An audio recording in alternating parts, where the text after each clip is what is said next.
Un settore che cerca la massima qualità ma si scontra con ritorni economici sconfortanti per l'impegno profuso e in alcuni casi con una vera e propria concorrenza sleale.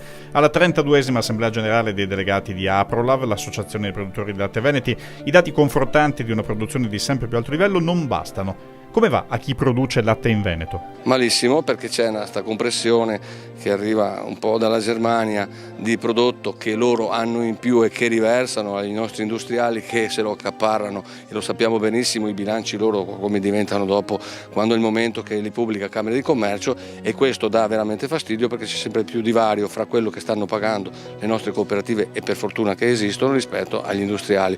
Mi sento di fare questa denuncia perché è reale, è inutile che ogni volta che arriva un litro di latte in più dalla Germania noi ne paghiamo le conseguenze. Un momento difficile per gli agricoltori, un momento in cui auspichiamo che il prezzo possa riprendere, altrimenti si mette veramente a rischio la sopravvivenza delle aziende. Le aziende hanno bisogno del minimo indispensabile, almeno da mangiare agli animali. Le nostre strutture si stanno invecchiando.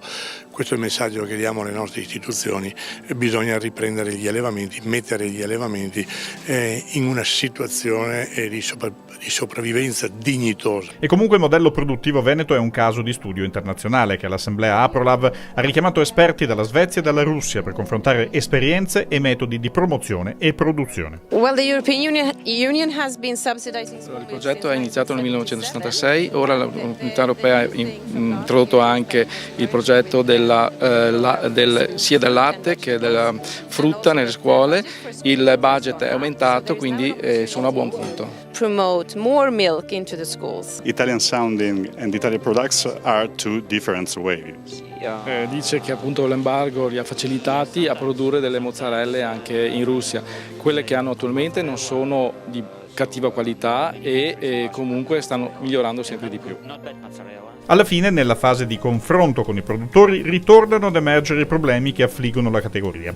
In primis, un rapporto complicato con le autorità centrali. Essere un modello produttivo non ha solo vantaggi. Sono riusciti a fare la riforma della GEA, ma ci mancano ancora quelli che sono i decreti per la presentazione della domanda unica, che c'è stato uno slittamento di 15 giorni, di un mese diciamo così, permesso dalla Commissione Europea, e non abbiamo ancora il decreto attuativo per poterlo fare e stiamo presentando le domande tra virgolette in ritardo. E manca ancora il decreto Omnibus che recepisce delle importanti modifiche, quindi insomma hanno fatto il contrario.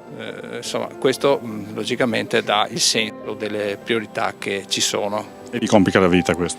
Sì, complica sicuramente la vita perché sono decreti attuativi. È il gioco solito che conosciamo della domanda e dell'offerta. Nel momento in cui quest'ultima supera abbondantemente la richiesta del mercato, evidentemente si va a svilire i vari prodotti, insomma.